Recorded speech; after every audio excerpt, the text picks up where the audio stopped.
Okay, everybody, I want to welcome everyone to another Calfee Now. It's been a little bit. We're actually joined by my colleague, Ray Tarasuck, and most importantly, our esteemed honorable guest, the newly elected City Council President for the City of Cleveland, Blaine Griffin. Blaine, how you doing today? I'm doing great. Thank you, Michael. How are you? Great, great. So we'll start off with kind of a background question of what's your background and kind of what made you get into public service, and ultimately, how did you get to the position of Cleveland City Council President? Well, I'll try to be brief, Mike, but everybody has a story, and my story is unlike so many people across this area where I was born and raised in Youngstown, Ohio, raised by a single parent mom who actually was a social worker. Even though my father was very active and involved in my life, my mother and I really lived together.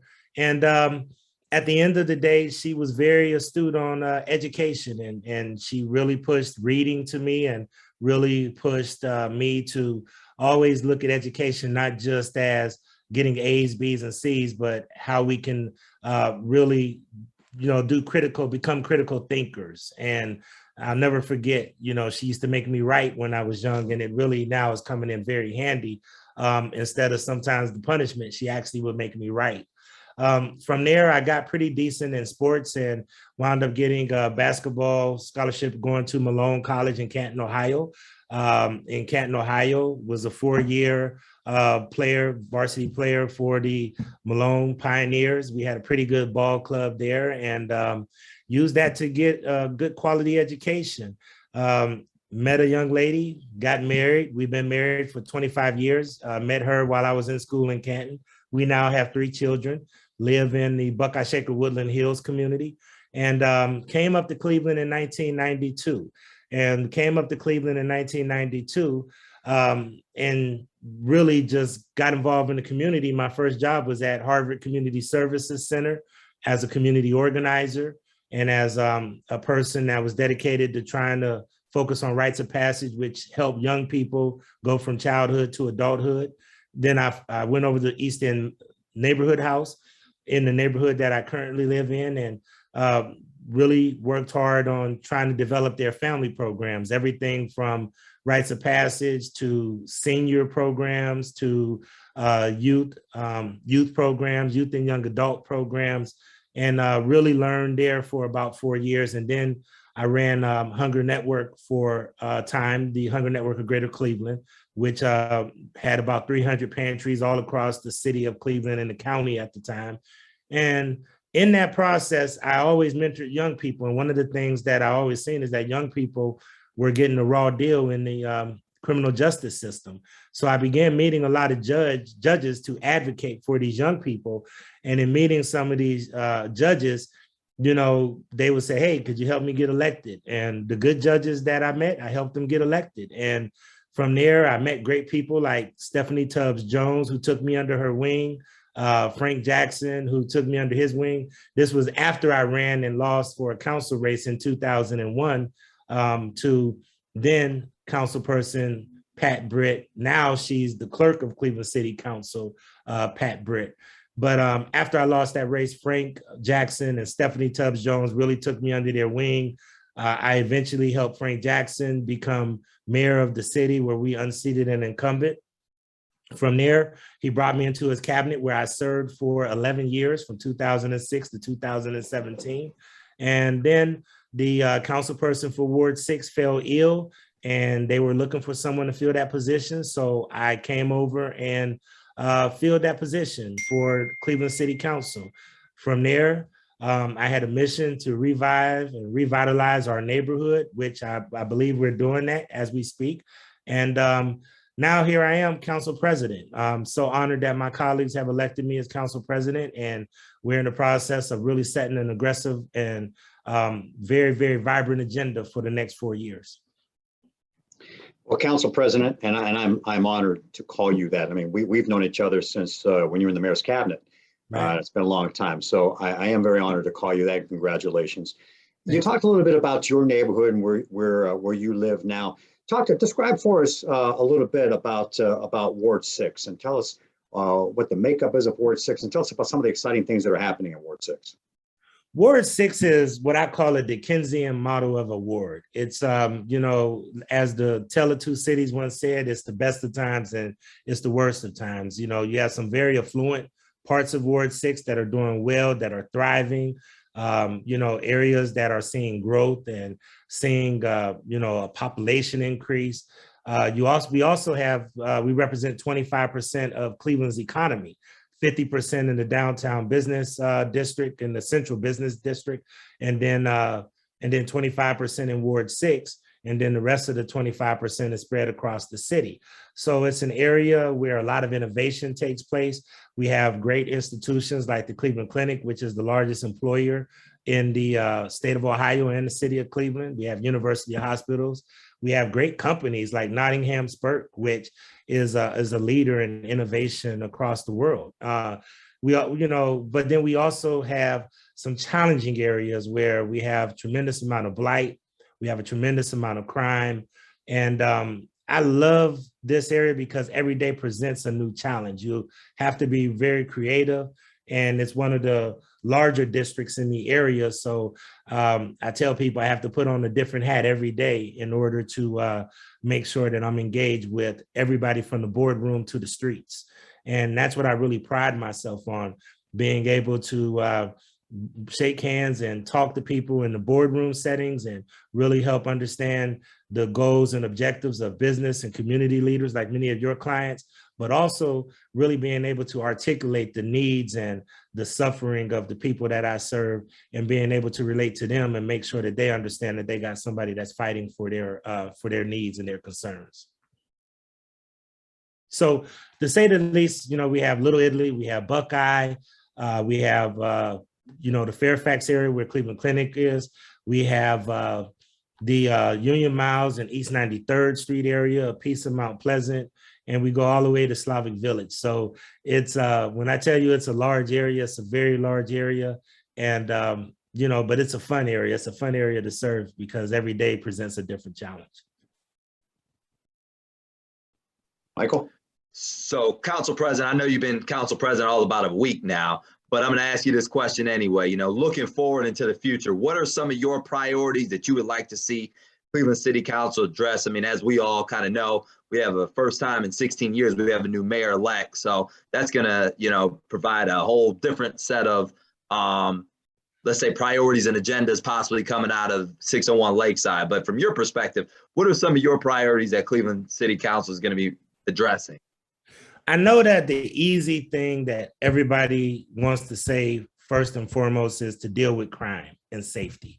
If we don't have crime and safety, you know, if we don't deal with crime and we don't have a good, strong public safety component, and that's not just the police department, that's everything from the courts to the fire departments to EMS.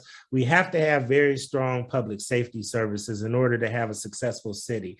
So of course, that's first and foremost where we have to boost morale. We have to look at, are there ways to increase the pay of the police officers? I recently got a message today where Columbus is doing lateral transfers, and they're probably paying about $20,000 more than we're doing in the city of Cleveland. So we have to address pay equity in the city of Cleveland. We have to make sure that we give a 21st century policing model where we better utilize some of the technology that's out here, like drones and other type of, you know, equipment and tools to really help us be better stewards of our city and have a safer city.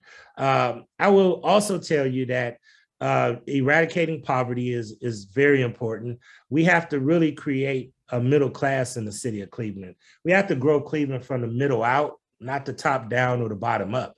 And right now, I believe we have two Clevelands. We have a very wealthy Cleveland, a very affluent Cleveland, and a Cleveland that's doing pretty well. But we have too much poverty and another Cleveland that's not doing well. So we really have the tale of two cities, and the middle class is diminished tremendously, which has hurt neighborhood stability. which leads us to housing instability, to some of the other social determinants of health and health disparities that we're seeing. So we really want to build the middle class so that we can have more stable neighborhoods, so that we can focus on housing security and making sure that people have good, affordable, and market rate housing, and also make sure that we're doing everything to, create a cradle to workforce pipeline that is seamless, that we can't start in kindergarten, or we can't say, well, what you're going to do after college. We need to start planning from when people are babies, when these young children are babies, all the way through until they get a career. And that takes a focused effort in order to be able to do that, because within that spectrum, we could deal and eradicate with infant mortality, high infant mortality rates, which we're experiencing in the city of Cleveland. We can deal with the horrible crisis of lead exposure, which too many children are being exposed to lead. But it also deals with educational attainment, stability, making sure that we really focus on having a healthy Cleveland. So we're going to look at all of those different areas, but then we also have to think big, and we have to make big bets. So we have to make big bets around broadband, which is very important to make sure that this community is well connected. We've seen that COVID-19 has exacerbated some of the inequities that we see, because only approximately 30% of our community are wired the way that they need to be. So we got to make big bets on things like broadband, and not just getting wired, but also making sure that households have the equipment, and actually creating a workforce of people that can actually install that equipment and repair that equipment. But we also need to make sure that we have digital literacy. No use in having that equipment and people can't utilize it. So we want to make sure that we have all of that done. I think another big bet that I'm really going to urge my colleagues to really embrace is water policy. We have our oil is our water, and we have to do a better job of really being innovative in how we treat that water source and how we protect it, but also how we utilize it in order to try to help our economy and really do some very creative things. Milwaukee and Wisconsin and those areas are doing some very creative things around water policy.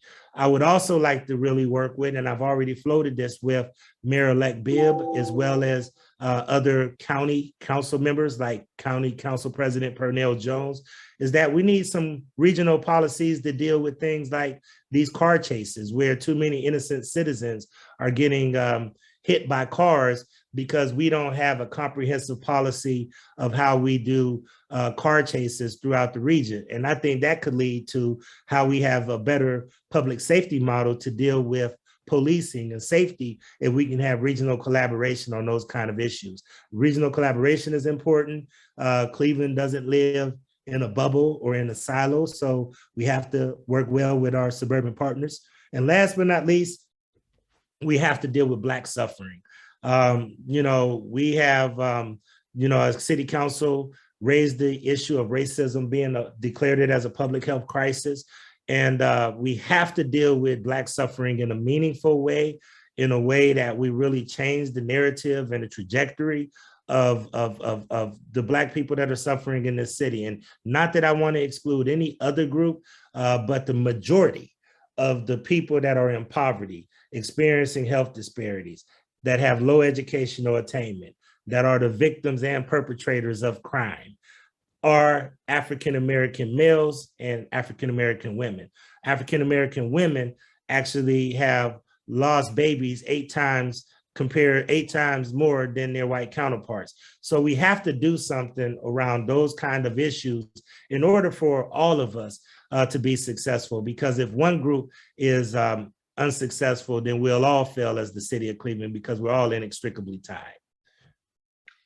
Yeah, there's certainly a lot of challenges that you mentioned, Council President. There are a lot of opportunities as well going forward. To follow up on Mike's question, can we talk a little bit about some of your initiatives that some of the people in our business community can look forward to under your leadership as Council President going forward? Well, the business community really wants to make sure that they have, strong support and efficient city hall. Let's start there. You shouldn't have to wait as long as you are right now for a permit to be able to get things done. We have to make City Hall more efficient. We have to make it put the technological upgrades in place so that City Hall is open for business. City Hall has to be welcoming to business. So business is nimble. Business community moves very efficient. And we have to have a City Hall that meets that challenge of being more efficient and more nimble in order to meet the needs of the business community. We have to make sure that we have an environment that the business community feels is stable in order for them to invest. If the business community sees an environment where there's a lot of instability, then they're going to be less likely to invest. So we have to show that there's stability, that our budget is going to be in a good place. One of the things that I think a lot of people don't give Mayor Frank Jackson enough credit for is that our bond rating has been great. And we need to continue to make sure that we do the blocking and tackling necessary in order to make sure that our bond rating stays high so that we can be able to borrow and do some of these big bets that we're talking about and some of these things that will help our business community be successful. I'm going to constantly listen to the business community. Every time I listen to the corporate community, I learn something different. But the only way Cleveland is going to be successful is if we have a strong public, private, and philanthropic partnership. And in the 1990s, Harvard actually did a study and they lifted up Cleveland as a model of how you do a strong public, private, and philanthropic partnership. So we have to educate our community to help them understand that partnership, the 3 Ps are important. And definitely I value that. And hopefully the corporate community will lockstep with myself and my colleagues and Mayor-elect Bibb in order to make sure that we have that strong partnership. That's great. Well, thanks, Council President. Once again, thank you for joining us on Calfee Now. We kind of like to leave this ending to kind of let you kind of freestyle here a little bit and speak to our clients and our audience and say kind of anything you want to say that you don't think maybe we addressed or something you want people to know, because this is going to be kind of sent out all across the city and really all across the county. Well, I would tell you and all of your stakeholders with Calfee is that, change was a mandate a couple of weeks ago in that election. People want to see, touch, and feel and the change that they're having. They don't want an academic exercise. They don't want incremental change. People want change that they can touch, feel, and see. And we're gonna do everything we can to deliver. We're at a very pivotal point in our city's history, where I think that we're in the process of really, being able to do some great things to make Cleveland a great city that it needs to be. But I want everybody to understand this about change. Change is not an event; it's a process, and we need everybody to be a part of that process. Just because we've elected new people doesn't mean we're necessarily going to get change. Just because people want to see change doesn't mean that there's going to be change. Change is going to take all of us. It's going to take every sector of this city to really look at things different and think out of the box and take some risk and do some things that might be unpopular, but that people may thank us for 10 or 15 years down for now. I'm not just looking for how we're going to impact now. I'm looking for what kind of decisions we have to make in order to make sure that the city of Cleveland is secure in its future. So once again, I don't have all of the answers, but the beauty of being a council person is that you have to know a little bit about everything, but not be an expert at one thing.